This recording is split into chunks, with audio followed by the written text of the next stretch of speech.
Muy bien.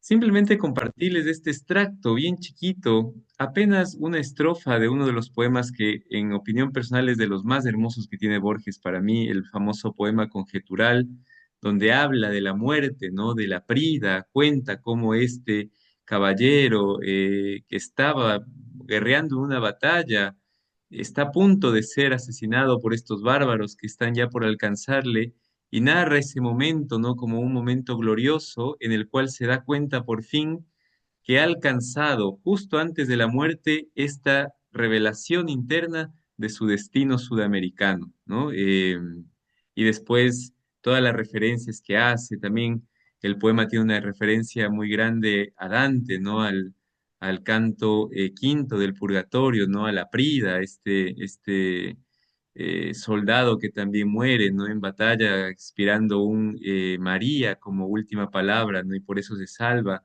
En fin, lo que quería rescatar de este poema, buena parte que, y una invitación a que si no lo han leído lo puedan leer, es un poema corto, pero de una profundidad, además el ritmo, los versos, todo tan bien cronometrado, la circularidad que tiene, la profundidad. Esta parte de mi destino sudamericano me llama la atención ahora porque precisamente estamos nosotros en una narrativa muy sudamericana. Entonces, de una u otra manera, como habíamos nosotros dicho, el realismo mágico nos une a nuestras raíces, nos permite sentirnos parte de una historia, en este caso de la historia de los cambios, de la cultura, del espíritu de América Latina, e Isabel Allende va recogiendo toda esa historia de manera muy importante. Así que yo también creo que a partir no solamente de lo que somos, sino también de lo que leemos, podemos descubrir nuestro destino sudamericano y estar orgullosos por ese destino. Así que bueno, con ese preámbulo entonces de Borges, quisiera comenzar dando una breve introducción nada más a Simón de Beauvoir.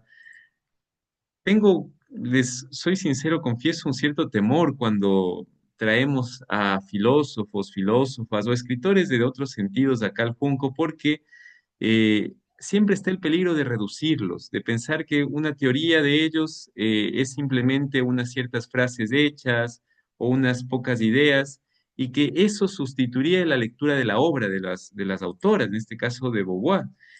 Bueno, que ese no sea el motivo principal de estos momentos, sino que más bien simplemente sirva como un enfoque, ¿no? Como un enfoque para poder ir entendiendo por qué le citan a este autor en la obra, para qué Allende la pone ahí y por qué estaba relacionada la figura de Beauvoir con Amanda, por ejemplo, ¿no? Como para eso nos puede ayudar. Quizás si ya queremos saber más sobre Beauvoir, sobre el existencialismo, lo mejor es ir a los libros y leerlos de frente, ¿no? Esa riqueza no se puede perder, ¿no? Entonces, bueno, en ese sentido, entonces, les presento, acá tenemos a esta hermosa mujer, una imagen de Simone de Beauvoir ahí escribiendo, y no solamente hermosa físicamente, sino hermosa en su coherencia. Yo creo que cuando uno se encuentra con autores o autoras que han vivido según como ellas han pensado, uno encuentra una cierta admiración, ¿no? Un cierto respeto, y la belleza también de una u otra manera se refleja ahí. Entonces tenemos a esta hermosa mujer por su coherencia, sobre todo por su modo de vida. Nace en París el 9 de enero de 1908 y fallece el 14 de abril de 1986 a los 78 años. La corriente filosófica a la que ella adhiere es el existencialismo ateo, igual que su pareja Sartre, y es una corriente que se instaura en una línea histórica que nosotros conocemos como fenomenología. Básicamente, y esto no vamos a entrar a detalles porque sería ir a excavar muy fino, lo cual no es el objetivo. La línea fenomenológica tiene que ver con el estudio del fenómeno, ¿ya? De ahí se deriva la palabra, ¿no? Lógica de logos y phenomenon de el fenómeno. ¿Qué es el fenómeno? Es lo que tenemos delante, es lo que se nos presenta en nuestros ojos, es lo que está más cerca de nosotros, es lo que sucede frente a nosotros, ¿sí? Por ejemplo, lo que estamos haciendo ahorita sería un fenómeno, ¿no? El fenómeno de la lectura o el fenómeno de reunirnos por vía virtual, o si es que vamos a ver el fenómeno de leer. Es decir, son esas acciones que se presentan ante nosotros. Bueno, esta corriente lo que trata de estudiar es cómo a partir de esos fenómenos nosotros podemos pensar un modo de ser. O sea, el fenómeno, nuestro diario vivir, nuestra vida cotidiana, Ahí es donde debemos encontrar la respuesta, la gran respuesta filosófica por el ser, que ya les voy a dar una breve introducción nada más. Entonces, esa línea comienza ciertamente a construirse a través de un filósofo de finales del siglo XIX, inicios del XX, que se llama Brentano, que fue maestro tanto de Husserl, de otro fenomenólogo importantísimo, y que será Husserl considerado como el padre de la fenomenología, del cual tomarán muchas ideas Heidegger, el mismo Sartre, la misma Simone de Beauvoir, y que como dato extra quizá de color también Brentano a la vez también fue maestro de Freud, ¿no?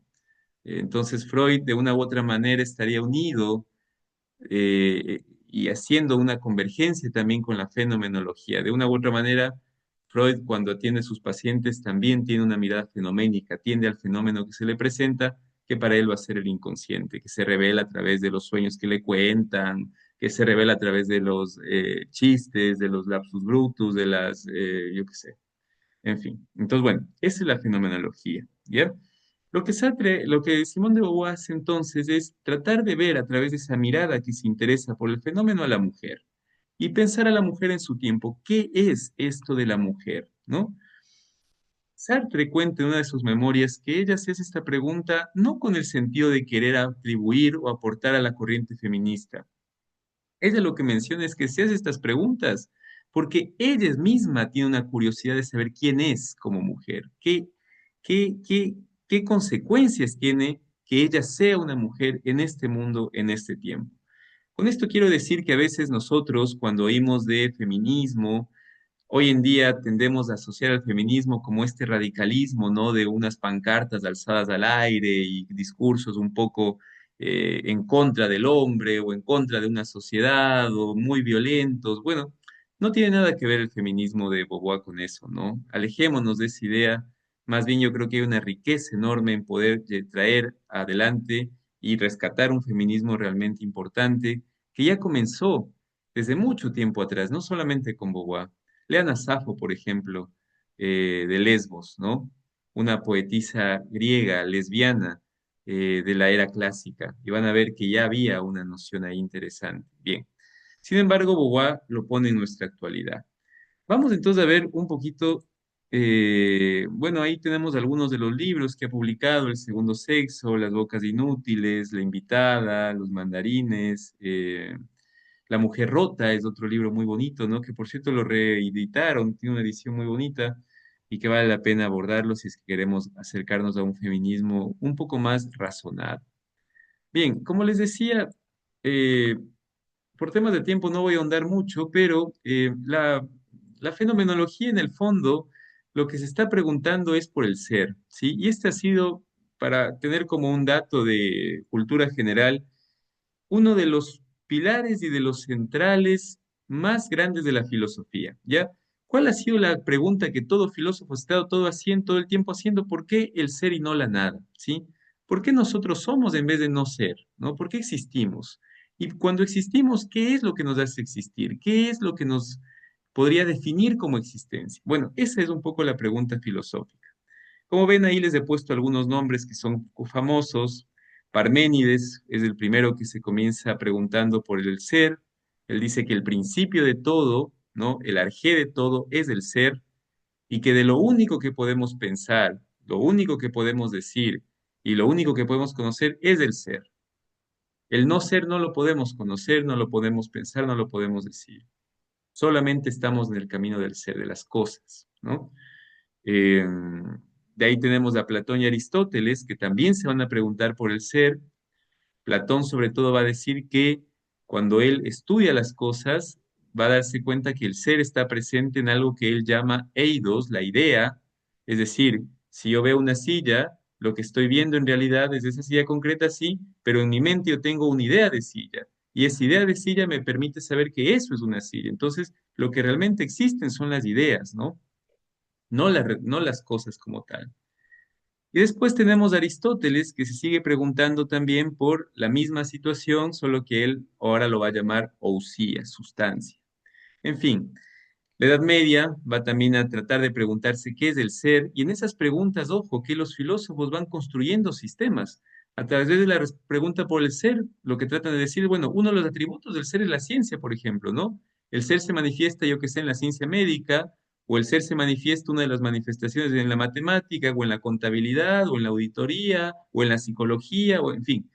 Entonces, a lo que voy es la pregunta central. Hago este tema porque lo que va a suceder, y si ustedes se van dando cuenta en este recorrido tan rápido, es que la pregunta del ser es muy teórica, está muy resumida en la cabeza, es todo el tiempo silogismos al principio, sobre todo en la Edad Media, ¿no? Lleno de silogismos, de premisa, premisa mayor, premisa menor. Eh, por ejemplo, Dios, si digo yo la palabra Dios, quiero referirme a lo más perfecto. Lo único que puede ser pensado como perfecto necesita una realidad que sea perfecta, por lo tanto, solo Dios, en fin, todo es cabeza, ¿no? Bueno, va a haber una especie de cansancio, de hartazgo en esta filosofía que Sartre la va a llamar alimenticia, y vamos a llegar entonces a Brentano, que nos va a decir, bueno, dejemos de pensar al ser en el aire, en nuestra cabeza, y encontrémonos con el ser en la realidad, en la experiencia consciente, en el aquí. Y ahí nace justamente la fenomenología, es decir, encontremos este ser que estamos pensándolo, pero en la vida cotidiana. Es decir, que cuando yo me acerque a alguien, pueda decir cómo ese ser se revela ahí. Porque si nos damos cuenta, nosotros todo el tiempo estamos en el ser. Yo digo, yo soy Daniel, yo estoy en el ser.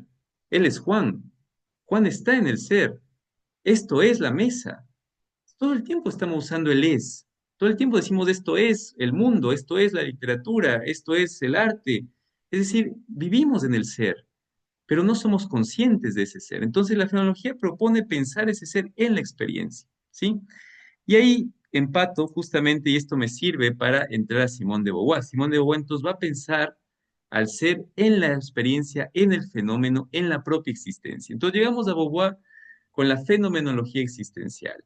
Es lo que nos va a decir Beauvoir, y creo que no vamos a avanzar a ver más que esto, sí, por temas de tiempo, qué bárbaro, siempre queda muy cortito. Lo que va a decir Simón de Beauvoir es que la conciencia del ser humano, siempre va a ser intencionalidad.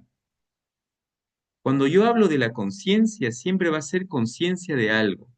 Pónganse a pensar ustedes, por ejemplo, cuando yo estoy aquí viéndoles a ustedes, o cuando ustedes me están escuchando, su conciencia está ahí presente, pero es conciencia de qué? De que me están escuchando, o de que me están prestando atención, si es que lo están haciendo, claro está. A lo que voy es la conciencia siempre está llevada afuera, ¿sí? Siempre soy consciente de algo que está afuera de mí, ¿no? Siempre es conciencia de algo, nunca estoy consciente de la nada, por ejemplo, porque la conciencia para Beauvoir va a estar vaciada, ¿ya? La conciencia no posee un contenido previo porque siempre se trasciende, siempre está saliendo al mundo la conciencia. Incluso uno puede decir, pero, ¿y la memoria? No, no, la memoria no está adentro. Voy a decir, no, la memoria es una representación del pasado y esa representación aparece a tu conciencia. Sí, aparece como pasado, pero aparece. La conciencia siempre entonces va a ser afuera, siempre va a ser intención, nunca va a ser una esencia, no va a tener contenido, siempre va a estar vaciada. Sartre decía, si uno quisiera encerrar a la conciencia, o se extingue, o sentiría como si es un remolino que le expulsa hacia afuera, ¿sí? Todo esto le lleva a plantear como la conciencia entonces de intencionalidad, es posibilidad, siempre está hacia afuera, es vacía, no hay nada, no hay nada. El sujeto del existencialismo todo el tiempo entonces va a estar proyectado hacia afuera, hacia un futuro. Y por lo tanto, como ser humano proyectado, va a ser libre para escoger ese proyecto fundamental de su vida. Por lo tanto, la condena para Beauvoir, al igual que Sartre, va a ser la libertad. Estamos condenados a ser libres, porque todo el tiempo somos proyecto, porque como no hay nada antes, siempre podemos hacernos en la acción, siempre podemos rehacernos, construirnos. Sin embargo, voy a poner aquí un paréntesis, y perdón que esté tan filosófico hoy día, pero es importante porque si no después la teoría de Beauvoir se queda en simples, como les decía yo, eslogans, ¿no? La mujer es esto, punto. No, no, tiene un trasfondo filosófico lo que dice ella, no está hablando así por hablar. Lo que nos dice Beauvoir entonces es que nuestro proyecto fundamental es ser libres y que el ser humano se construye en la acción, en la vivencia se va construyendo. No tiene una construcción previa, no viene dada una esencia al ser humano. No tenemos una esencia previa. En ese sentido, Bobuano dirá, no es que yo me puedo definir como hijo de Dios, vengo ya al mundo como hijo de Dios, no. No vengo como hijo de Dios porque no tengo una esencia anterior. Tampoco vengo como naturaleza humana. Algunos dicen así, ¿no? Es que es mi naturaleza humana que me lleva a actuar así. Simón de Beauvoir diría, no, no hay ninguna naturaleza humana, eres tú y tus acciones, porque la conciencia siempre es hacia afuera, no tiene nada previo, ¿sí? No sé si esto se entiende un poco, espero que sí, espero no confundir mucho, pero ¿para qué nos va a servir esta noción filosófica de que la existencia es antes de la esencia? Porque lo que nos va a decir es, así como nosotros vemos que la conciencia es una hacia afuera y que no hay nada previo, la mujer también, el concepto de mujer va a ser algo que se construye, no algo que viene dado. No es una naturaleza ya dada, sino es algo que se va haciendo en la elección de cada una de las mujeres. Y esto implica una enorme responsabilidad, porque el modo en que yo elija ser mujer da un modelo de cómo yo pienso que deben ser las mujeres también. A lo que voy es esto. Simone de Beauvoir reconoce que uno cuando nace tiene un sexo en el sentido de que tiene órganos genitales que podemos nosotros llamar macho y hembra, ¿no es cierto? Simone de Beauvoir lo reconoce. Pero cómo yo recubro ese macho y hembra, eso ya es una construcción para Beauvoir. Por ejemplo, yo les pregunto a ustedes, ¿qué es ser mujer? Si alguien de ustedes me dice es tener solamente vagina, yo les voy a decir, no es suficiente, eso no es ser mujer. ¿Es tener vagina, ser mujer? Sí, puede ser parte, pero no es solo eso. Hay toda una construcción que se va haciendo de la mujer. Entonces, Simón de Beauvoir dice, bueno, durante todo el tiempo, ¿sí? Se han ido poniendo ropajes a lo que debe ser mujer y se han ido creando mitos femeninos alrededor de esa idea que pensábamos que era por naturaleza dada y que nos damos cuenta que no es así, que ha sido construida, ¿sí? ¿Y qué mitos se han construido? Por ejemplo, dice ella, el mito del eterno femenino. La naturaleza de la mujer es ser ama de casa, es ser esposa, es ser madre, es ser delicada, es ser solamente subsumida a la vida privada. Antes decían, ¿no? La mujer para qué está, para la cocina, ¿no? O no decían eso. Yo me acuerdo hace mucho tiempo que decían eso, la mujer es para la cocina. Bueno, ¿quién dijo que la mujer es para la cocina? Eso viene dado ya por naturaleza, esa es la naturaleza. Y Simone de Beauvoir dice, no, porque no hay nada en esencia, siempre es un proyecto, es una acción, la conciencia siempre está arrojada. Entonces, ese es el modelo que comienza a desestructurar Simón de Beauvoir, lo cual es una novedad para el tiempo de ella, ¿no? Nosotros podemos irnos a la novela que estamos leyendo y decir, bueno, si nos damos cuenta, las historias de estas mujeres también se han ido cuestionando sobre el rol que ellas cumplen como mujeres dentro de la narrativa que leemos, ¿no? Y algunas no logran salir todavía del rol que la sociedad les asigna. Bien, luego de esto, y con esto voy a cerrar porque no vamos a terminar a ver todo, ciertamente ya me estoy yendo demasiado de nuevo. Simone de Beauvoir hace un recorrido desde muchas perspectivas. Es un libro riquísimo, es un libro enorme.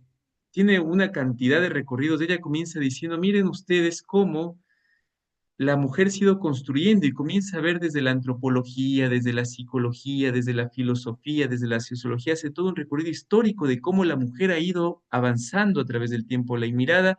Y lo que Beauvoir reconoce y dice, miren qué interesante, dice ella, el hombre, la idea de hombre, o sea, el hombre como hombre, ¿no? Como sujeto universal, siempre se ha constituido como el uno, como el centro de la historia. Y la mujer siempre como alteridad, como lo otro. Entonces dice ella, miren, comienza a hacer un recorrido histórico, dice, en la historia siempre la mujer se ha tenido que ir construyendo en relación con el hombre, como una parte del hombre. Entonces comienza, por ejemplo, con el mito de Eva. ¿Quién era Eva, sino la costilla de quién? De Adán. Dependía para definirse del hombre. ¿Quién era la Virgen María, sino la madre de quién? De Dios. ¿Quiénes son las musas, sino la que inspiran la poesía de los poetas? ¿Quiénes son las prostitutas, sino las que sirven para satisfacer los deseos de quiénes? De los hombres, ¿no? ¿Quién es la seductora por excelencia en los relatos románticos? Simone de Beauvoir hace un recorrido muy interesante de cómo la cultura ha ido asignando un rol específico a la mujer y cómo ese rol se ha ido impregnando en la cultura y ha ido quedando como fijado. Y no se ha podido la mujer cuestionar de que eso que le han dicho que es ser mujer, es algo que ella, a través de su propia decisión, puede cambiar para no estar en una mirada unida al otro, sino realmente libre, subjetivamente libre, ¿no? En otras palabras, lo que Boboa plantea es que la mujer puede hacerse dueña de su historia de vida, ¿no? Y salir del papel de víctima de la historia, ¿sí? Porque Simone de Beauvoir lo que no pugna, no echa culpa a nadie, ¿ah?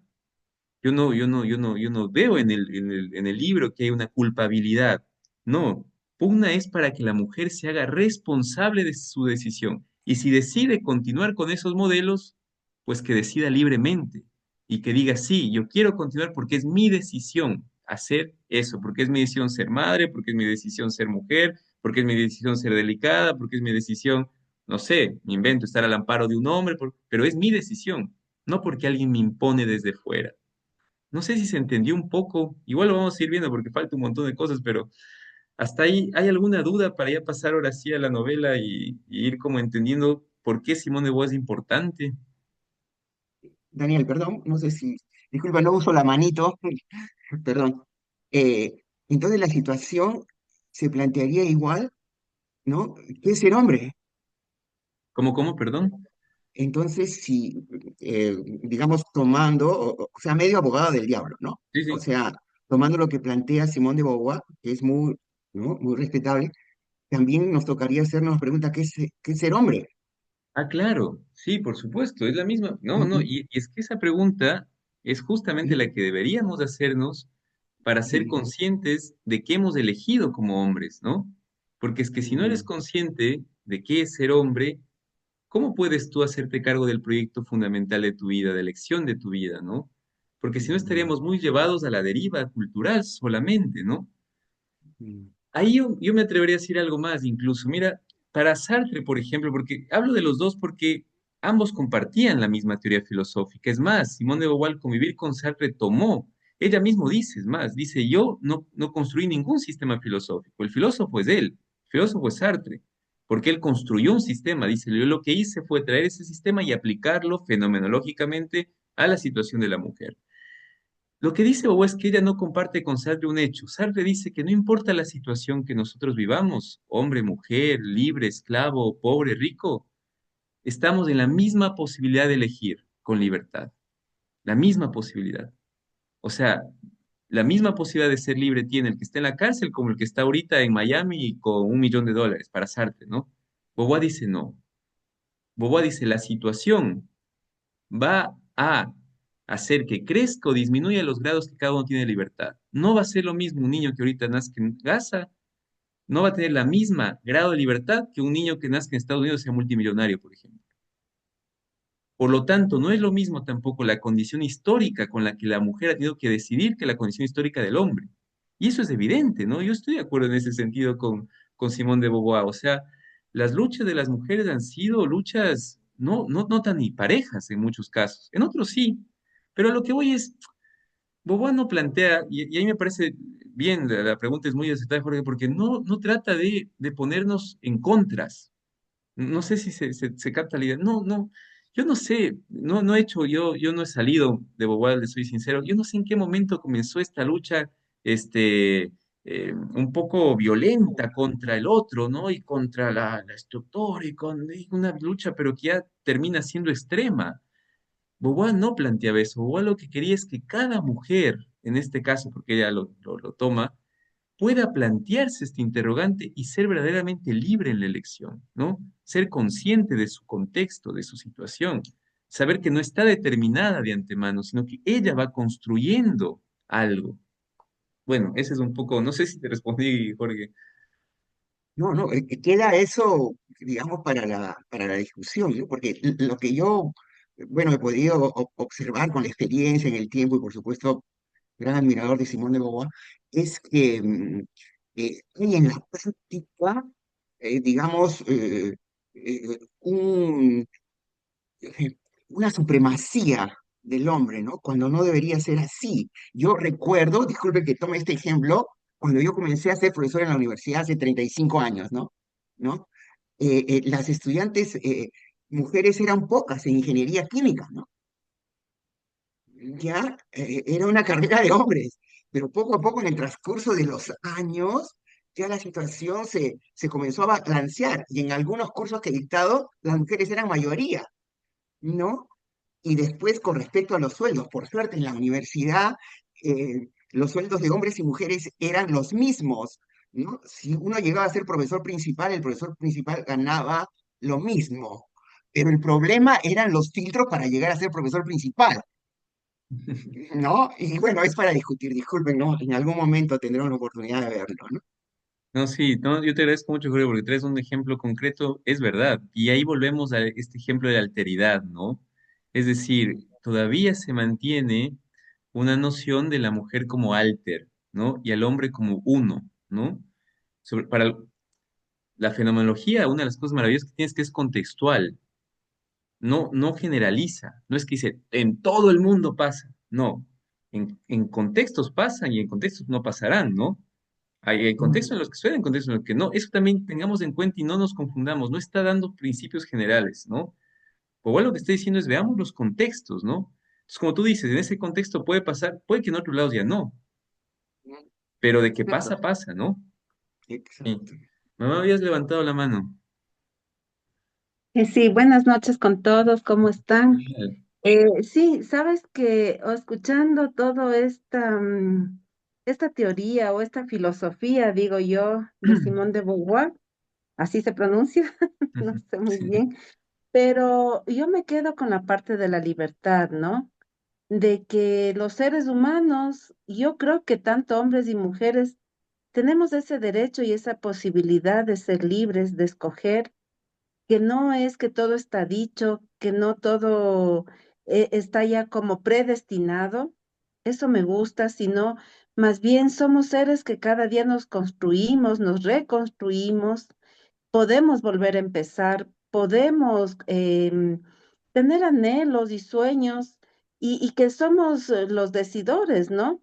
En, yo creo que en la mayor parte de circunstancias, claro está, ¿no? Que habrá circunstancias muy difíciles en los que en general nos puede costar más, como tú dices, el ejemplo de las guerras, el ejemplo, yo que sé, aquí en América Latina de la violencia que vivimos en las guerrillas, en el narcotráfico, tal vez en la trata de personas, pero aún así yo creo que somos seres que, como tú dices, o como dice Simón de Beauvoir, podemos volver a reconstruir, podemos cambiar nuestra historia.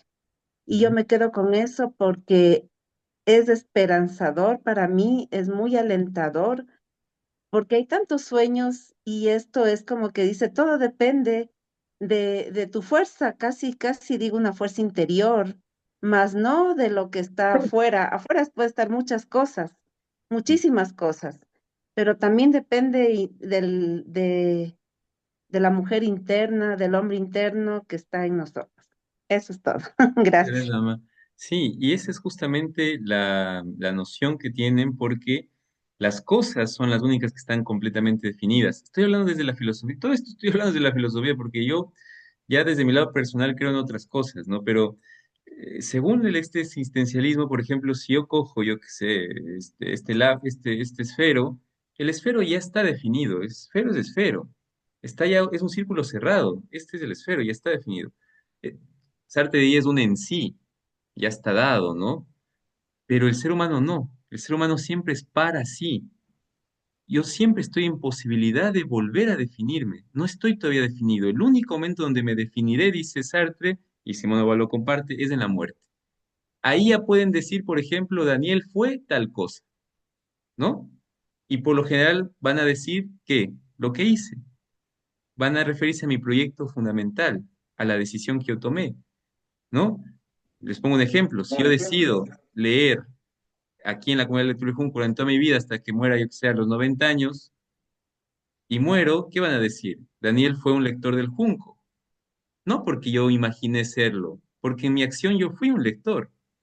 Porque si yo imaginé, no me van a decir que fui un lector, pues no, porque si me imagino, puedo imaginarme un montón de cosas. Es en la acción donde se concreta el proyecto fundamental del ser humano. Y en ese sentido, sí, en realidad lo que decía mamá, o sea, el ser humano no se define sino hasta la muerte. La muerte ya nos dejaría de... Pero hasta ese momento no. Somos posibilidad todo el tiempo. Las cosas, lamentablemente, o para bien o para mal, ya están definidas. Nosotros no. No sé si alguien más quisiera comentar algo. Creo que es un tema interesante. Estamos bien. Bueno, les leo nada más para terminar a Beauvoir. A, Heidegger me parece es el que decía eso o algo. Sí, bueno, Heidegger también. Heidegger va a plantear el tema del Dasein, ¿no? El Dasein también va a ser el sujeto donde no va a estar determinado. Es la misma metodología, es igual que Husserl, ¿no? Tienen la misma línea fenomenológica. Sí, muy bien. Bueno, les leo algo de Beauvoir y ahí pasamos hacia lo que nos corresponde. Dice, he dudado mucho antes de escribir un libro sobre la mujer, dice Beauvoir al escribir El segundo sexo. Es un tema irritante, sobre todo para las mujeres, y no es ninguna novedad. La polémica del feminismo ha hecho correr tinta suficiente y ahora está prácticamente cerrada, punto en boca. Y sin embargo seguimos hablando de ello. Y no parece que las voluminosas tonterías proferidas durante este último siglo hayan arrojado alguna luz sobre el problema. Además, ¿hay algún problema? ¿Cuál es?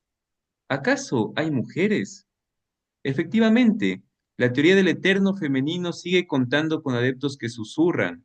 Hasta en Rusia las mujeres siguen siendo mujeres. Otras personas bien informadas, que suelen ser las mismas, suspiran. La mujer se pierde, la mujer se ha perdido. Ya no sabemos demasiado si sigue habiendo mujeres, si las habrá siempre, si es deseable o no, qué lugar ocupan en este mundo, qué lugar deberían ocupar. ¿Dónde están las mujeres? Preguntaba hace poco una revista de publicación irregular. Para empezar, ¿qué es una mujer? Toda mujer es un útero, es una matriz, dicen unos. Sin embargo, cuando hablan de algunas mujeres, los entendidos decretan, no son mujeres, aunque tengan un útero como todas las demás. Bueno, y continúa, me parece interesantísimo, ¿no? Es decir, va viendo que el concepto de mujer es una construcción que uno va construyendo, ¿no? Bueno, en fin. Pero que los iremos viendo y nos centraremos en la próxima reunión en el amor.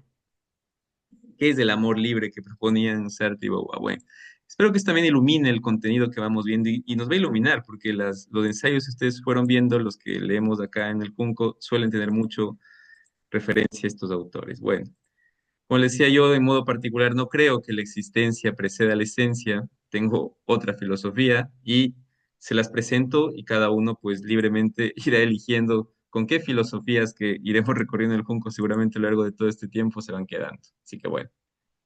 Bien, nos habíamos quedado en la lectura. Les propongo terminar de leer ya este capítulo, hacer el análisis y arrancar si es que avanzamos con el próximo.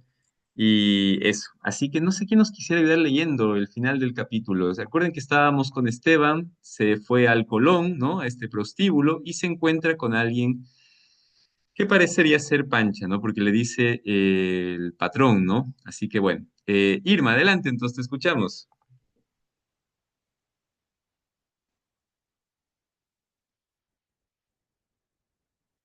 Nos habíamos quedado, hicimos algunos cambios en el decorado, dijo ella, y empezamos desde tránsito, se quitó las uvas y los tules.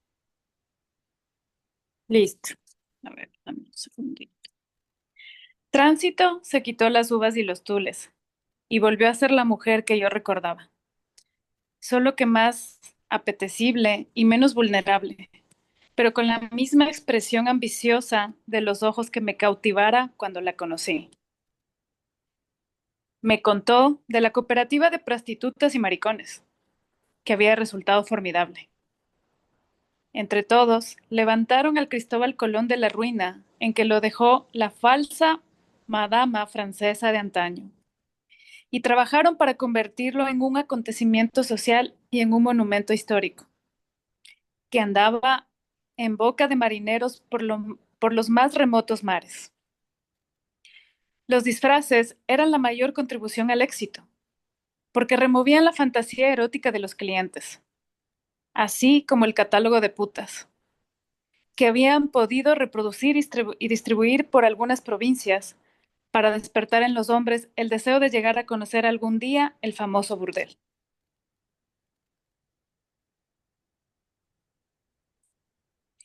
En una lata, andar con estos trapos y estas uvas de mentira, patrón.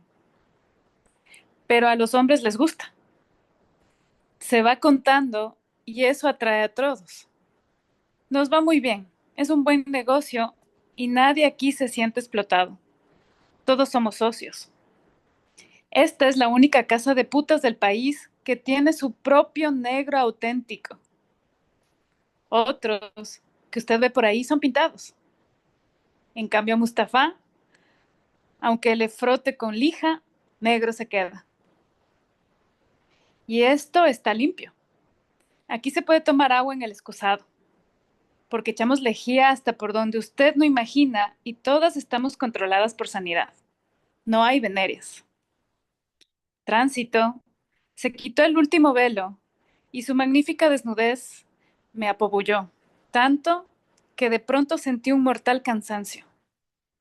Tenía el corazón agobiado por la tristeza y el sexo flácido como una flor mustia y sin destino entre las piernas. ¡Ay, Tránsito! Creo que ya estoy muy viejo para esto, balbuceé. Pero Tránsito Soto comenzó a ondular la serpiente tatuada alrededor de su ombligo, hipnotizándome con el suave contorneo de su vientre, mientras me arrullaba con su voz de pájaro ronco, hablando de los beneficios de la cooperativa y las ventajas del catálogo. Tuve que reírme, a pesar de todo, y poco a poco sentí que mi propia risa era como un bálsamo.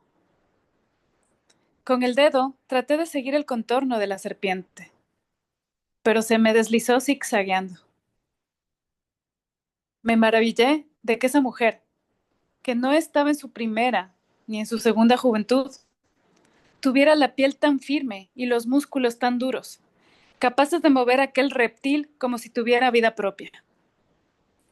Me incliné a besar el tatuaje y comprobé, satisfecho, que no estaba perfumada. El olor cálido y seguro de su vientre me entró por las narices y me invadió por completo, alertando en mi sangre un hervor que creía enfriado. Sin dejar de hablar, Tránsito abrió las piernas, separando las suaves columnas de sus muslos en un gesto casual, como si acomodara la postura. Comencé a recordarla con los labios, aspirando, hurgando, lamiendo, hasta que olvidé el luto y el peso de los años y el deseo me envolvió con la fuerza de otros tiempos y sin dejar de acariciarla y besarla, fui quitándole la ropa a tirones, con desesperación, comprobando feliz la firmeza de mi masculinidad. Al tiempo que me hundía en el animal tibio y misericordioso que me ofrecía, arrullado por la voz de pájaro ronco, enlazado por los brazos de la diosa, zarandeado por la fuerza de esas caderas, hasta perder la noción de las cosas y estallar en gozo. Después nos remojamos los dos en la bañera con agua tibia, hasta que me volvió el alma al cuerpo y me sentí casi curado. Por un instante, jugueteé con la fantasía de que Tránsito era la mujer que siempre había necesitado y que a su lado podría volver a la época en que era capaz de levantar en vilo a una robusta campesina, subir la lanca de mi caballo y llevarla a los matorrales contra su voluntad.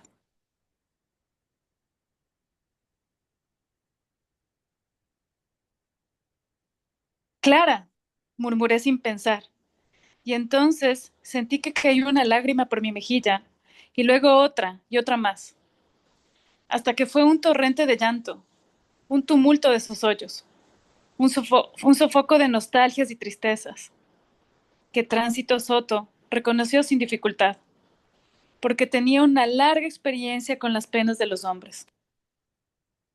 Me dejó llorar todas las miserias y las soledades de los últimos años y después me sacó de la bañera con cuidados de madre. Me secó, me hizo masajes hasta dejarme blando como un pan remojado y me tapó cuando cerré los ojos en la cama. Me besó en la frente y salió de puntillas. ¿Quién será Clara? La oí murmurar al salir. Gracias, Irma. Muy bien, terminamos este capítulo entonces. Antes de pasar al 11, vamos a leer el análisis. rápidamente y de ahí volvemos nuevamente con la lectura. Vamos entonces rápidamente al análisis. El análisis incluye los dos capítulos, ¿no? El 9 y el 10. Un análisis global, así que nos va a dar todo el contexto para entrar ya de lleno al 11 y de esa manera seguir. Ya estamos por terminar el librito. Bien, ahí vamos entonces. Les leo rápidamente. Análisis capítulo 11. Esteban Hijodlago y Natalia Buquet. El capítulo 9 inaugura una nueva etapa de la saga familiar, la llegada de Alba. Como narración intergeneracional, la saga familiar suele estructurarse en torno a los personajes femeninos alrededor de los cuales se nuclea la familia. Cada nueva generación de mujeres representa una actualización del argumento narrativo y a su vez una reelaboración de elementos presentes en las generaciones anteriores. Las cuatro mujeres que articulan la progresión generacional en la Casa de los Espíritus están conectadas por ser una línea directa de madres e hijas y por llevar todas nombres que son sinónimos del blanco: Nibia, Clara, Blanca y Alba. Todas ellas están atravesadas por las mismas luchas, el feminismo y la búsqueda de justicia social. Sin embargo, estos temas encarnan en cada una de forma particular, como ya se ha visto en los capítulos precedentes. Existen a su vez otros elementos que caracterizan a cada eslabón femenino de la familia y los conectan entre sí. En el capítulo 1, mientras Rosa, la primogénita de Nibia, espera a su prometido, borda un enorme tapiz en el que representa todo tipo de criaturas fantásticas. Esta creación de seres mitológicos que se fusionan con animales ya conocidos y personajes humanos será retomada por Blanca, sobrina de Rosa e hija de Clara, quien en las Tres Marías comienza a hacer pesebres fantásticos en arcilla. Clara nota esta conexión entre Blanca y Rosa, pero no se lo menciona a su hija. En la nueva generación, Alba repite el mismo gesto creador que su madre y su tía abuela. Cuando Clara le regala una caja de pinturas, Alba transforma las paredes de su cuarto en un enorme mural donde plasma, entre seres fabulosos, los eventos paradigmáticos de su vida. Cito, abro comillas. A lo largo de los años, Alba fue llenando esa y las demás murallas de su dormitorio con un inmenso fresco, donde, en medio de una flora venusiana y una fauna imposible de bestias inventadas, como las que bordaba Rosa en su mantel y cocinaba Blanca en su horno de cerámica, aparecieron los deseos, los recuerdos, las tristezas y las alegrías de su niñez. Cierro comillas. Estas formas de representar el mundo subjetivo y ordenarlo en un relato son una herencia familiar que conecta a las diferentes generaciones de mujeres del Valle. Interesante, ¿no? Cómo la creación de estas mujeres se va plasmando en el arte. Alba, por su parte, es el último eslabón en la cadena generacional que nos presenta la novela y como tal su persona sincretiza las diferentes características de toda su familia. En ella se fusionan el pelo verde de Rosa, los ojos viejos de su padre Pedro III, algunos rasgos físicos de su madre Blanca, la conexión con los espíritus de su abuela Clara, el interés por las filosofías orientales de su tío Nicolás y la búsqueda de justicia social y la vocación de servicio de su tío Jaime. De quien no parece tener ningún rasgo heredado es de su abuelo Esteban Trueba, a quien ama con intensidad, aunque ideológicamente estén en polos opuestos. Alba inaugura otro momento histórico de Chile, el auge de los movimientos sociales, la sindicalización de la vida laboral y el progreso del socialismo. En el panorama internacional, la Guerra Fría llega a sus puntos de máxima tensión. Como conflicto político y militar, la Guerra Fría enfrentó, tras el final de la Segunda Guerra Mundial y hasta 1989, al bloque occidental capitalista representado por Estados Unidos contra el bloque oriental comunista representado por la Unión de Repúblicas Soviéticas, Socialistas Soviéticas, la famosa URSS, ¿no? Excepto por Cuba, los países latinoamericanos se alinearon al bloque occidental y en ellos también se libró una batalla ideológica contra el avance del comunismo, que derivó en muchas ocasiones en conflictos internos armados. Si bien la Guerra Fría no se menciona directamente, la polarización del país y la lucha que los conservadores capitalistas sostienen contra el comunismo, representado por los movimientos socialistas, la referencian a lo largo de estos capítulos. La misma polarización se vive en la Casa de la Esquina.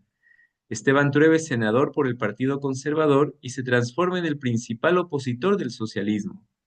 Para él, el terror del marxismo amenaza a Chile y hay que combatirlo por todos los medios necesarios para que no avance. En el otro extremo se coloca su hijo Jaime, quien incluso se ha quitado el apellido Trueba para que sus colegas no lo emparentaran con el senador de la derecha. Años más tarde, en la universidad, Alba va a usar también el apellido de su madre para que no le identifiquen como un miembro de la nobleza, ya que su apellido paterno es el del conde Satiñi. Recordemos que, claro, Alba no tiene el apellido principal de el padre, ¿no?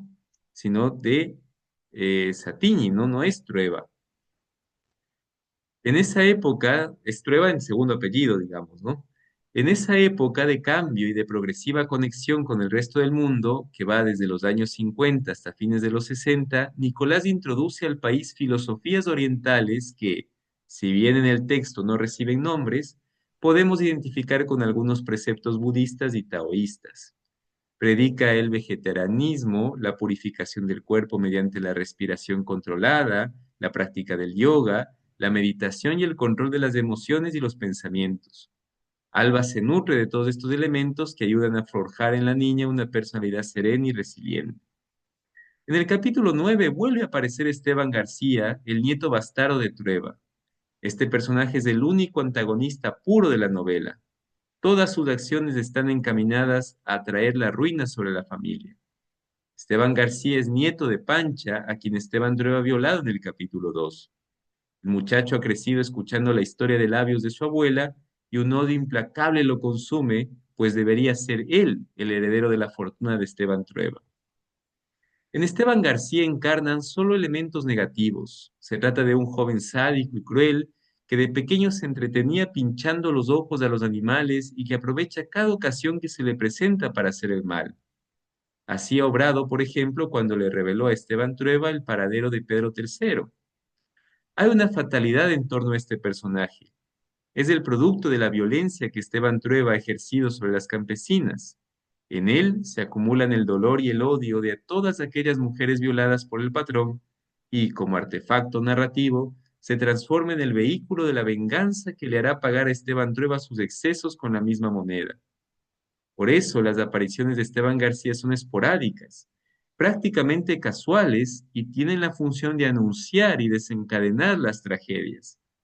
Como nieto bastardo de Trueba, el principal blanco de su odio será Alba, la nieta legítima. Miren qué interesante esta figura, ¿no? Narrativa, inclusive, ¿no? Como una especie de anunciador, ¿no? De la desgracia, como un cuervo, ¿no? Como The Raven, de Poe. Cuando Esteban García viaja a la capital para solicitar una recomendación del senador Trueba y se encuentra a solas con la pequeña Alba de 6 años, todo su ser se revuelve y se tensiona en dos polos opuestos. La niña lo atrae y lo seduce, quiere escucharla, hablar, sentirla y poseerla, pero al mismo tiempo desea hacerla sufrir hasta matarla. En la escena de la biblioteca, estas ambigüedades se resuelven en el abuso físico que comienza a ejercer sobre Alba y que debe interrumpir por la llegada del abuelo. La violación interrumpida pesa en la psicología de Esteban García, quien buscará la ocasión de poder acercarse otra vez a ella. Además de tratarse de una forma de ejercer el poder con violencia, el abuso sexual en este caso aparece atravesado por la idea de revancha que se transmite de generación en generación. El castigo sobre la nieta en realidad es el castigo que corresponde a su abuelo y es la mejor forma de hacérselo pagar, puesto que Esteban Trueba ama con locura a Alba. Al poco tiempo de ese hecho, cuando Alba cumple los 7 años, Clara muere. En verdad, su muerte se plantea como un cambio de estado. Clara abandona su cuerpo físico y trasciende como espíritu. Para ello, se prepara lentamente, transformando la muerte en un ritual de paso lleno de gestos simbólicos. Abro comillas. Parecía irse desprendiendo del mundo, cada vez más ligera, más transparente, más alada. Cierro comillas. Primero abre las jaulas y deja que todos los pájaros emprendan vuelo como símbolo inequívoco de la ruptura de las ataduras materiales. Luego se despide de la luz, oscureciendo su habitación con pesados cortinajes, y sumida en la penumbra se acuesta a dormir cada vez más, hasta el día en que se complete el proceso y deja de respirar. Alba es la única que no la llora, pues comprende mejor que nadie que ahora su abuela la acompañará siempre, más allá de las restricciones de la carne. Esa es la idea de la trascendencia versus la inmanencia de Beauvoir y de Sartre, por ejemplo.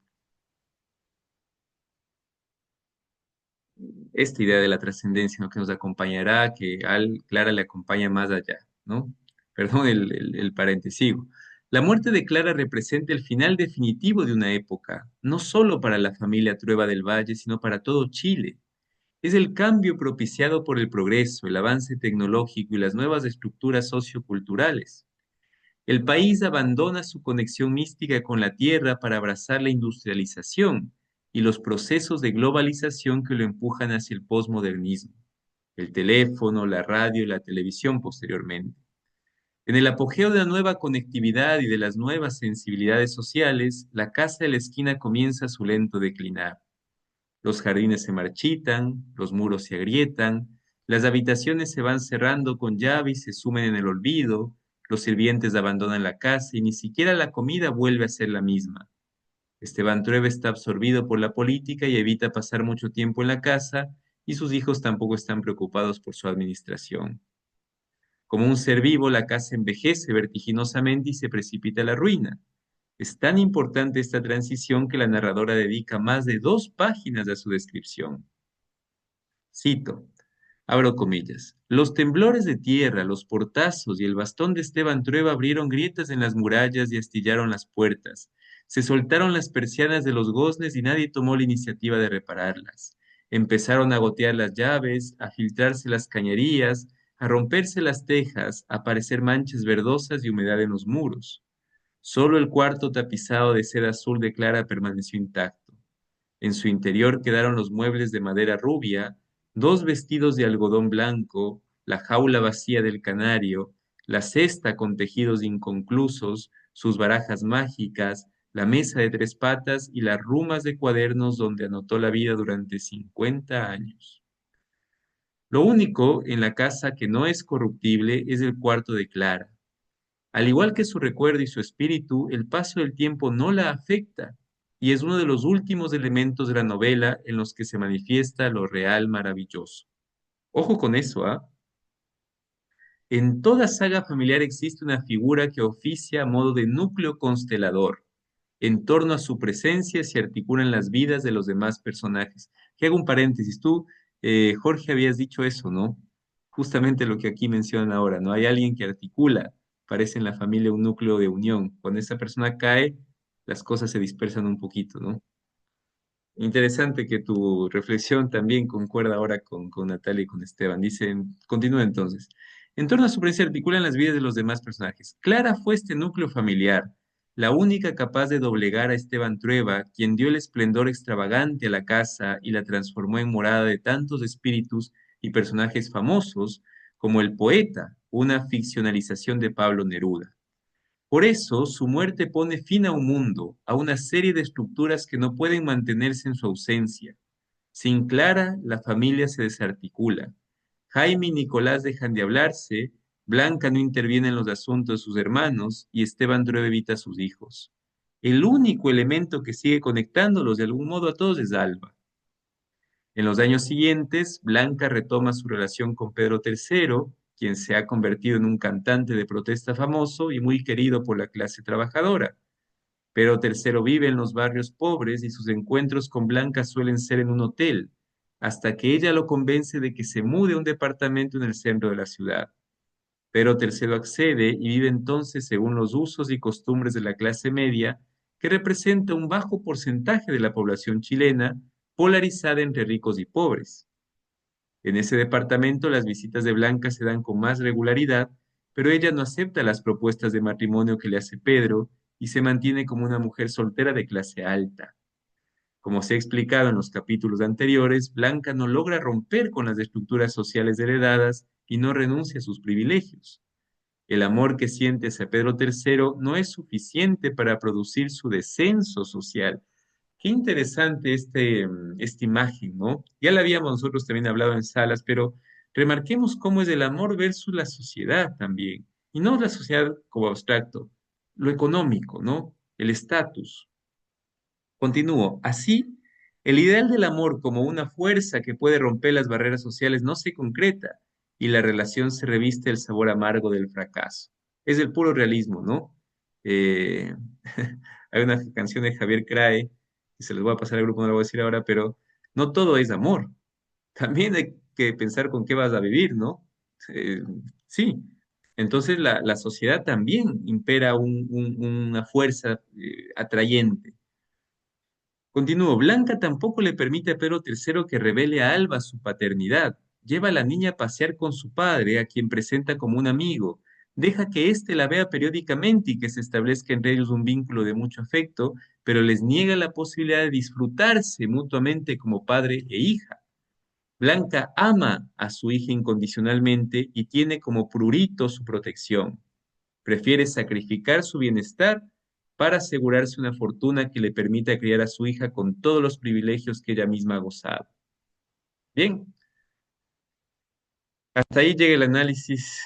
Muy interesante, ¿no? A partir entonces del capítulo 11 se acaba el realismo mágico, según Natalia, ¿no? No vamos a encontrar más realismo mágico o real maravilloso, según Carpentier.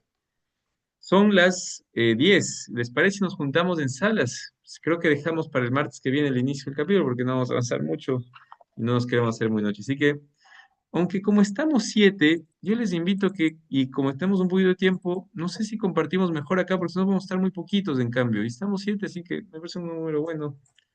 De paso nos escuchamos a los que no nos hemos escuchado entre nosotros. Así que bueno, ¿qué opiniones les surge a partir de lo de Simón de Beauvoir, el análisis de Natalia, que ya va como aclarando ciertas cosas, más lo último que acabamos de leer ahora, y ya también cómo se han sentido ya ahorita que estamos en la parte, en la recta final del libro prácticamente? Yo calculo que en 2 o 3 semanas ya lo estamos cerrando, así que bueno, ¿cómo viene esta historia también confluyendo? No sé, nos escuchamos un ratito.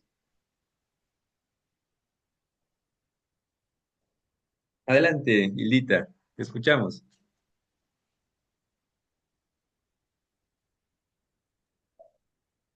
Buenas noches con todos. Muchas gracias, Danielito, ¿no?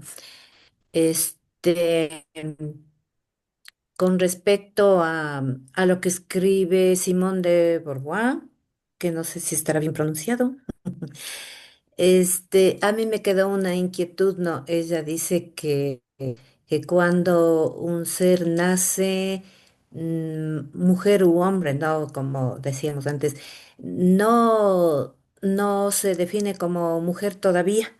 Algo así, dice, ¿no? Pero a mí me parece que sí, porque cuando nace una niña, decimos, pues no nació una niña, fue niña, qué linda, y es una mujercita y todo lo demás. Pero es cierto también que durante su vida, su desarrollo, ya sea físico, mental, sentimental, tantas cosas, ¿no? Se va construyendo en cada etapa de su vida. Por ejemplo, cuando entra en su regla, en el periodo menstrual, se dice, pues no, ya es una mujer, ahora sí es una mujer, ahora sí es una mujer, entonces antes no sé qué sería. Y asimismo, cuando cumple, por ejemplo, los 15 años, también se les dice, ay, qué linda, ya eres una mujer, ahora sí ya eres una mujer, cuando cumple los 15 años. Es el inicio de una nueva etapa. Y asimismo, cuando, no sé, bueno, serían las mejores circunstancias o como sea, perdió su virginidad. Entonces ahí sí, ahora sí ya eres una mujer de a de veras, ahora sí eres una mujer de a de veras. Entonces me parece que cada etapa es una evolución, una construcción, reconstrucción de una mujer. Pero como digo, algunas mujeres en un grupo de amigas, en un grupo del colegio, pues se escuchó, ¿no? Que, ay, que iras a haber nacido mujer, si a mí me hubiera gustado haber sido un hombre, ¿no? que dizque por el sufrimiento de los periodos mensuales, que dizque el embarazo, que cuando se da luz y todo. Pero por mi parte, bueno, gracias a Dios me ha encantado y me encanta ser una mujer, ya. Y en cuanto a la obra, a la lectura, al análisis que se leyó esta noche, también me parece interesante, ¿no? Porque las mujeres, em, el grupo femenino de la obra son quienes más protagonizan, ¿no? Será porque el hombre tiene su parte fuerte, su parte dominante, digamos, porque Esteban Trueba también, solo con su nombre, con su forma de ser, llena él, pues, o sea, llama la atención completita de todos los que hacemos la lectura y así le hemos ido conociendo, analizándole, y él solito hace la otra mitad de la obra, podría decir yo, ¿no? Él y su descendencia, porque tiene descendencia en su matrimonio y fuera Por su también. lado. Ajá. Entonces, em, y también me llama la atención, ¿no? Cómo la autora Isabel Allende nos lleva a, va, va introduciendo las ideas a ver, del capitalismo conservador y del socialismo, porque Isabel Allende fue pariente de Salvador Allende, ¿no? Sí, sí fue medio prima lejanita, creo que había sido cuando leímos su biografía. Entonces ella sí escribe también a nombre de su pariente, pues, ¿no? De Salvador Allende, que casi llega a ser dictador de Chile, porque estaba a pasitos de hacerse un dictador, pero no llegó a ser dictador. Cuando se suicidó ya le hicieron el golpe de estado y todo lo demás. Entonces, también es una enseñanza de cómo se da el capitalismo de antes y el socialismo de antes, que a la final no funcionó. Bueno, no, no quiero ahondar en eso. Y, y bueno, cada vez se hace más interesante la obra y introducimos en los personajes y yo admiré mucho a Clara también hasta su muerte y ahora en cambio le admiro mucho a, a Blanca, a Alba en su forma de ser, en sus actitudes. Bueno, éxito nomás. Muchas Gracias, gracias. Violeta. No, te agradezco mucho por todo el recorrido que has realizado. Primero comenzando por Bobá, como yo les decía, Bobá invita a pensar sobre todo, ¿no? Y yo creo que lo importante es irnos haciendo preguntas. Eso es lo más bonito, ¿no? Que los autores nos lleven a cuestionarnos, a preguntarnos, ¿estamos o no estamos de acuerdo con lo que propongan? Y ciertamente la teoría de Beauvoir tiene mucho que ver con este tema, como tú decías, Lilita, de mira cómo cada uno va diciendo, ¿no? Por ejemplo, ya cumplió 15 horas y es mujercita, ¿no? O le pasa esto, ah, ahora sí es mujercita. O sea, el concepto de mujer, como ves, va cambiando, ¿no? Lo que para nosotros es una mujer, por ejemplo, en Latinoamérica no es lo mismo para una mujer musulmana, ¿no? O sea, la cultura también va poniendo, va asignando. Un poco en esto Juan puede vernos más, ¿no? Desde una mirada mucho más psicoanalítica, podríamos decir que se va subjetivando a la persona, ¿no? La mamá, el papá con los cuidados, le va introduciendo en la cultura también. En ese sentido es una construcción, ¿no? Hay una canción muy bonita que me acuerdo siempre que es de Joan Manuel Serrat, no sé si la escuché, esos locos bajitos, ¿no? Y ahí creo que la canción refleja muy bien, ¿no? Serrat en algún momento dice, ¿no? Les vamos transmitiendo nuestras frustraciones con la leche temprana y en cada canción. Qué imagen tan bonita de cómo la cultura se transmite.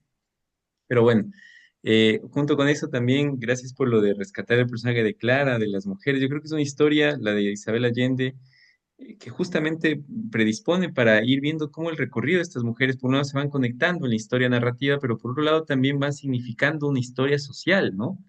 O sea, la casa de la esquina va como cambiando, y esto creo que es lo más bonito, según cómo la historia social también va mutando, ¿no? Eh, Ahí es la unión entre forma y fondo, que me parece tan linda en la literatura, que se van juntando las dos cosas, ¿no? El modo como se van dando los hechos, y en este caso la forma en cómo la casa va tomando, va cambiando también el contenido, ¿no? De las situaciones, de las narrativas. Eso me parece lindo. Y es muy cinético también lo de Allende en ese sentido, ¿no? La casa, es como si nosotros existiéramos una película donde vamos viendo cómo la casa va deteriorándose poco a poco, poco a poco, poco a poco, ¿no? Imagínenlo como un movimiento, como un cine, ¿no?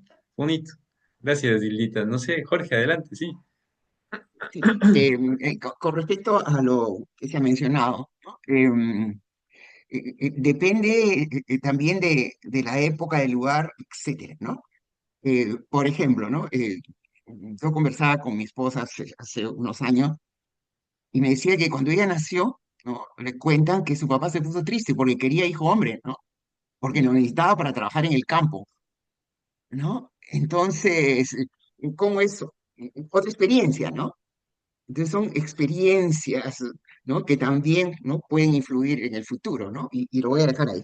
Muy bien. El otro tema que quería comentar, y es para que ustedes lo vean, lo mencioné en sala en la reunión del martes, en la página 237 del texto que estamos leyendo, ¿no? Y del libro en la página 327, ¿no? La concepción del amor, aunque creo que mencionaste que eso lo vamos a conversar la próxima semana, No, pero adelante, ¿no? Jorge, con libertad. Ya, claro, yo lo leí en sala, pero es esa concepción del amor, de la pareja y la convivencia, ¿no? No sé si, ahora, vuelvo a repetir, son experiencias distintas, ¿no? De parejas distintas en situaciones diferentes, ¿no? Entonces yo quisiera que los que tienen pareja acá analicen lo que dije ahí en la página 237. Blanca prefería esos encuentros furtivos con su amante en hoteles de cita a la rutina de una vida común, al cansancio de un matrimonio y a la pesadumbre de envejecer juntos compartiendo las penurias de fin de mes, el mal olor en boca de la boca al despertar, el tedio de los domingos y los achaques de la edad. ¿No? No sé si ustedes eran felices hasta leer esta parte, si esto va a cambiar su vida, no sé. ¿No? Y en otra parte dice, ¿no? Tal vez temía que ese grandioso amor que había resistido tantas pruebas no pudiera sobrevivir a la más terrible de todas, la convivencia, ¿no? Ahora, aquí cruzamos con Simón de Beauvoir y su relación Con con Sartre. Sartre, ¿no? Entonces, y como mencioné, disculpen, estoy volviendo al futuro, no, volviendo al pasado, eh, en 1984 lo escribió el libro, ¿no? De Isabel Allende, y situemos en la línea de tiempo el pensamiento de Sartre y Simone de Beauvoir también. O sea, son cosas interesantes. Yo pienso que es como un privilegio estar acá en el Junco, sinceramente, que podamos tocar tantos temas ¿no? En relación a un libro, ¿no? Y eso nada más quería que ustedes vean la página 237 de la edición que estamos leyendo, y en el libro, los que tienen el libro, no me estoy vendiendo mi libro que yo me llegó recién, Qué bueno. es en la página 327, ¿no? Ujú.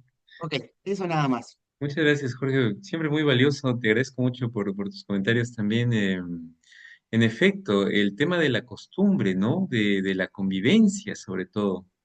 Yo creo que pone en jaque, como tú dices, yo creo que está ciertamente conectado, lo vamos a ver con mucha claridad, con una idea contrapuesta a la convivencia, que es justamente la que está practicando ahorita Blanca con, según Pedro III García, que es el amor libre, en el sentido de no un lazo que una, ¿no? Y que, es más, los dos no conviven. Pero ahí yo creo que a diferencia de lo que podríamos entender como el amor libre en la historia, no sé, puedo estar equivocado, me parece muy atinada el análisis que hace Esteban y Natalia, porque ellos dicen el verdadero motivo de esa no convivencia no es tanto el hecho de una decisión libre, de decir no convivo porque yo creo en un amor libre. No, no es tanto ese hecho, es no convivo porque no quiero perder mi estatus social, en el caso Blanca, y no le quiero hacer perder eso a mi hija, ¿no? Es como tú dices, es situacional la cuestión en el libro, ¿no? Quizá eso marque el punto de quiebre con la teoría de Sartre y de Beauvoir, por ejemplo, donde ellos convivían no por una cuestión social como aquí está pasando, sino por una cuestión más de ideales, ¿no? Y me parece que eso también tiene una riqueza porque remarca el contexto histórico de Latinoamérica, que no es París, pues, de finales del siglo XIX. No, no era París, pues, el Chile de Allende y después, como decir, después del suicidio, ¿no? Del trágico suicidio y de la posterior dictadura, no era pues el París que estaban viviendo allá Simón de Beauvoir y Sartre. Entonces, es interesante, es muy interesante. Es que te agradezco, Jorge, porque plantea este problema, ¿no? Y nos sitúa en un contexto latinoamericano. Adelante, Alexado. Buenas noches, muchas gracias a todos. Realmente es de mucha alegría escucharlos. Yo esta noche me enfoco un poco en el tema del análisis literario. Resalto la narración del capítulo 10, ¿no? Es una narración ya, le sentí más poética, con más rima, con más métrica y también como con musicalidad. Eh, y me estaba preguntando por qué va dando este tinte más pasional, quizás no más artístico. Ciertamente está metido también el realismo mágico y lo maravilloso también, ¿no? Lo real maravilloso. Y yo creo que hay una parte interesante en donde Esteban Trueba deja salir sus sentimientos. Primero cuando contempla el cadáver de Clara. Y en todo este capítulo él es como que va reflexionando y va arrepintiéndose de ciertas cosas y valorando lo que en realidad tenía sentido, que era el amor por su mujer Clara, ¿no? Y de esa forma se vuelve algo más poético, más sentimental la narración. Creo que es porque toca esa parte de Esteban Trueba sensible también, ¿no? Así también encuentro muchas partes que son en la narrativa que son autobiográficas de Isabel Allende. Los temas del exilio, el tema de dejar la casa, de dejar el país. Y siento que ella en este capítulo se explaya escribiendo desde ese sentir autobiográfico, ¿no? Que también le pone el sentido, la musicalidad, la pasión y esto de lo poético a este capítulo. Entonces, podría decir que el escritor, en este caso la escritora, llega, llega o se define por la pasión o el amor con el que escribe cada párrafo, porque lo sentimos. Yo en este capítulo yo me he sentido tan conmovido que estuve a punto de quebrarme, sobre todo en el estropicio de la casa, ¿no? Cómo se va deteriorando la casa cuando muere un familiar, cómo va acabándose la familia, se van separando. ¿Y por qué? Porque es una realidad latente. Yo la he vivido, por eso quizá me tocó muchísimo y creo que es una parte de la etapa de la vida, ¿no? Tener estos deterioros familiares por ley física, simplemente porque envejecemos, enfermamos y quizá morimos. Entonces, y morimos, de seguro que morimos. Entonces es un camino inevitable y aquí lo podemos leer con tanto detalle, ¿no? Entonces, sí, y haciendo un hilo a esto con lo de Beauvoir, con el comentario de Hildita también, que me ha encantado porque hizo como un recorrido cronológico de un ser humano al que lo llamamos mujer, digamos, desde el macho, la hembra, la niña, la adolescente que tiene su primera menstruación, la primera vez con un hombre y el hecho de ser madre. Yo creo que ahí nos define, más que poner un nombre como macho, hembra, hombre, mujer, nos define algo más alto, que es la acción que realizamos, como tú decías. La obra define al ser. Y eso lo enlazo con lo que estamos leyendo. Tránsito Soto, por ejemplo, fue la líder, la jefa del burdel, del prostíbulo. Al final, ¿cómo la llamaremos? Prostituta. Esteban Trueba fue un violento político y violó en muchos contextos. Violó en el ámbito económico, violó en el ámbito jurídico, violó en el ámbito físico a las muchachas de la hacienda. ¿Cómo lo definimos? Como un violador. Esteban Trueba, violador de derechos, de cuerpos y etcétera. Eh, Como tú decías, Daniel pasó leyendo y pasó su vida leyendo, es un lector. Y al gran poeta, como yo lo digo, que hay una frase bonita, ¿qué hizo el gran poeta en su vida? Pasó haciendo el bien. el bondadoso. Entonces yo creo que tenemos que mirar mucho más allá del género, mirar a la obra que estamos dejando y definirnos por eso. Simplemente la bondadosa, el malvado, o así, ¿no? Superando los nombres que tenemos cada uno y quizá los géneros. Entonces, muchas gracias porque realmente este capítulo me interpela mucho para poder tomar la vida y a las personas con mayor profundidad y con mayor amor. Gracias por hacerme, como tú dices, hacernos crecer en el amor por medio de la lectura. Gracias. Alexandra, qué bonito, ¿no? Yo te agradezco a ti más bien por todo lo que nos has compartido. Es una síntesis muy, muy, muy profunda y como tú dices, sí, es un capítulo donde la figura de la destrucción, ¿no? Va impregnándose, yo creo que con la belleza de la escritura, como tú decías, ¿no? Eh, la capacidad que tiene Isabel Allende es cinematográfica, a mí me llama la atención, cómo nos va haciendo recorrer las estancias, ¿no? Cómo nos va haciendo ver que las flores, por ejemplo, se van marchitando, que el jardín ya está descuidado, que la muralla está quebrada. Es como si vamos llevando una cámara por toda la casa, ¿no? Recorriendo cada parte hasta que, ¡pac!, el cuarto de Clara está intacto, ¿no? Y entramos al cuarto de Clara y en el cuarto de Clara, ¿qué vemos? Vemos unos libros ahí, vemos, o sea, eso conmueve porque en realidad necesita, como tú decías, Isabel, tener una habilidad por un lado y una capacidad de conmovernos por otro, que es muy difícil y que solo el arte lo consigue en realidad, ¿no? Eh,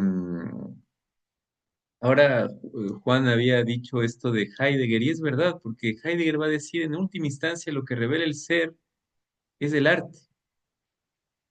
¿Qué mejor manera de revelarnos el ser, la destrucción, que un libro, por ejemplo, ver cómo se destruye algo, o una melodía que no sé, que nos conmueve tanto, que no sabemos ni siquiera qué es lo que nos conmueve, pero nos conmueve tanto y nos hace entrar en contacto, por ejemplo, ¿no?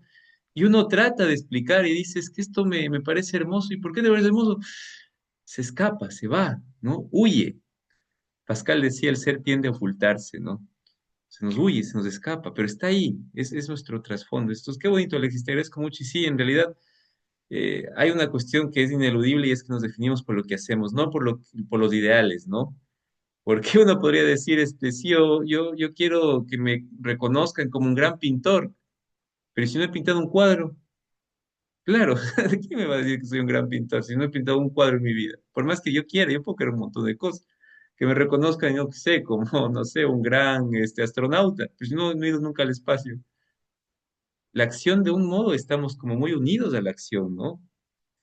Y hasta el último momento, eso es lo de saber, ¿no? Así tengas 90 años, no importa, todavía estás a tiempo. Es muy bonito. Gracias, Alexis. Mamá, habías levantado la mano. Perdón, dado de cabezón, perdón. Em, bueno, yo en este capítulo quiero destacar también este personaje, quiero ser muy corta, ¿no? Quiero destacar el personaje de Tránsito Soto, Mm. que a mí me ha impresionado. Y le hago, y me pongo a pensar lo que dice Simón de Beauvoir, y yo veo que en Tránsito sucede esto. Tránsito Soto es la prostituta, no tiene el burdel, pero al mismo tiempo le veo a una mujer realmente empoderada, a una mujer, no sé, que a pesar de su trabajo y todo, ella no se lamenta. Ella no es una mujer que se agacha, que se avergüenza. No, es una mujer realmente que forma hasta la cooperativa. Que, o sea, yo me quedo impresionada porque dice, es una cooperativa, aquí todos, nadie se siente explotado, porque esto es de todos se sienten reconocidos y incluso, claro, lo toma como un negocio próspero, porque tienen iniciativas. Tenemos nuestro propio negro, dice, y este es negro de a de veras. Entonces, sí, Genial, dice, ¿no? a ese así Así le le raspes. raspen, él va a seguir siendo negro. Esta mujer me parece increíble, es un personaje tan fuerte como Clara, casi, casi. Me he quedado realmente impresionada con la fuerza de esta mujer. ¿Cómo trata a Esteban Trueba? A este Esteban que no es fácil. pero ella le doblega. Ella es otra de las mujeres que doblega a Esteban Trueba. Ujú. Y ahí se ve una mujer en libertad. Esto. Es nomás, sí, el personaje de Tránsito realmente es muy, muy paradojal porque por un lado, como tú decías, representa a la mujer que progresa, pero la cuestión es que en Tránsito no hay una queja de su vida, no es como si se hiciera responsable del proyecto que ha elegido, ¿no? Y claro, tiene una conexión muy, muy interesante con la filosofía existencialista porque en el fondo no se victimiza, ¿no? Exacto. Claro, no se victimiza, no puede echar la culpa, es que no logré mi sueño porque mi familia era muy pobre y bueno, yo ya, o porque mi país, ¿no? O porque, no, sino que dice, bueno, inclusive con esa situación me hago cargo y soy sujeto realmente de la vida, ¿no? Eh, Me acordaba ahorita de esa fuerza que tú dices, me hizo acuerdo a este filósofo Spinoza, ¿no? Que decía que la alegría es la fuerza que impulsa el proyecto vital, ¿no? A diferencia de la tristeza, que es en cambio lo contrario, es lo que nos subsume en la no realización. La alegría es una fuerza que está ahí presente, no es un mero afecto, no es, jaja, estoy alegre, no, es una fuerza, ¿no? Que me posiciona frente a la vida, ¿no? Que me permite hacerle frente. Muy bonito, tránsito muy bonito. Sería como una clara en las realidades. Gente, me animaría si algún rato te animas a escribir sobre el contraste entre las dos, sería interesantísimo, ¿ah? Como poder hacer el contraste entre clara y tránsito. Yo no he revisado, pero me parece muy, muy bonito hacer ese contraste. En fin. Ujú. Gracias, mamá. Irma, me Listo. parece que habías levantado la mano. Ahí medio, entre que levantaste y se bajó, pues mi idea. Sí, bueno, se me levantó, pero aprovechando, Dani. Adelante, sí. Em, Sabes que no alcancé a unirme al inicio de que estabas hablando de Simón de Beauvoir, pero me parece muy interesante. Alcancé a escuchar algo y tengo que repetir, pero eh, claro, me concuerdo bastante en ese tema, ¿no? Que no solo es el, el ser, sino que influye el contexto en que vives. Y también me queda claro que es lo que entiendo que pone sobre la mesa Simón de Beauvoir, ¿no? Sí, completamente. Esa influencia del contexto alrededor, ¿no? Entonces un poco te dicen, no importa todo lo que te pase porque al final depende de ti, no es tan solo así, depende de lo que vives y las oportunidades en el contexto que tienes, ¿no? Entonces yo recordaba también, creo que pensando ya un poco en razas, creo que es también lo que reclama la raza negra, la raza indígena, ¿no? Que al final, independiente incluso de género, masculino o femenino, es eso, ¿no? Ellos tampoco vivieron otro contexto al final. Y obviamente ese contexto que viven les hace ser diferentes, ¿no? Mm. Y bueno, también pensando en esto de Simone de Beauvoir, y un poco pensando también más allá de los géneros, masculino y femenino, y ahora las personas que se consideran otro género, ¿no? Entonces, no sé si eso también se alinea a lo que Simone de Beauvoir propone, ¿no? Y me quedé pensando también lo que tú habías dicho el capítulo anterior, que claro, de alguna forma creo que de pronto uno como mujer te enfocas en cómo van desarrollando los personajes femeninos en la obra, pero claro, también los personajes masculinos tienen un cambio en los dos hijos, en cómo ven inclusive la masculinidad y cómo exploran temas espirituales, cada uno desde su punto de vista, ¿no? Entonces también me pareció muy interesante lo que planteaste y sería justo bueno poder comparar las formas de masculinidad que también se proponen, ¿no? Y que van cambiando en el tiempo. Mm. Eso, Dani. Muchas Gracias. gracias, Irma. Sí, uno de los grandes aportes de Beauvoir, yo creo, a la teoría existencialista es de eso, ¿no? Es decir, hay, el término académico sería lo situacional, ¿no? Entonces, lo situacional para los existencialistas es un punto a tomar en cuenta, pero no es determinativo. Para Beauvoir sí, para Beauvoir lo que va a decir es que la situación permite tener mayor o menor grado de libertad, es decir, condiciona un poco la libertad, le da mayor fuerza o menor fuerza. Y como vemos, es así, ¿no? Es decir, no es lo mismo, no es lo mismo todos los contextos. Hay contextos en los que uno tiene que luchar más por la libertad. Lo que sí es seguro, y eso yo creo que tenemos que llevarnos siempre, es que la libertad nunca se nos regala, nunca se nos da, siempre hay que conquistarla en cierto sentido, ¿no? Y esa es nuestra condena también a conquistar esa libertad, ¿no? Entonces, bueno, es interesante, ¿no? Y como tú decías, los personajes masculinos también van construyendo una trama que yo creo que también se va asemejando a esta narración que decía Alexis, ¿no? Donde las cosas se construyen y se destruyen, ¿no? Son personajes, independientemente de lo masculino o femenino, que también van adquiriendo rasgos. Me llama mucho la atención también el cómo Alba ha compendiado lo mejor de la familia, ¿no? Y también me deja pensando por qué no ha compendiado nada de Esteban, y sin embargo le ama. Personaje muy luminoso el de Alba, ¿no? Muy, muy luminoso, paradojal, interesante. No sacó nada del papá, eh, porque claro, no era el papá, por otro lado, uno podría decir, ¿no? Pero, en fin, no heredó en el sentido de la familia, ¿no? Es muy interesante. Gracias, Irma. No sé si Juan quisieras comentar algo para ir cerrando, no sé si tienes por ahí algo que decir o no. Sí, bueno, yo también como que apegándome también a todo lo que ya hemos venido diciendo, eh, como bien decías, el tema del ser, justo lo veíamos hoy en clase, por eso me acordaba de Heidegger, porque claro, viene siendo un tema central, como tú venías mencionando, y bueno, si es que lo analizamos psicoanalíticamente, se va todo en la vida tranquilamente.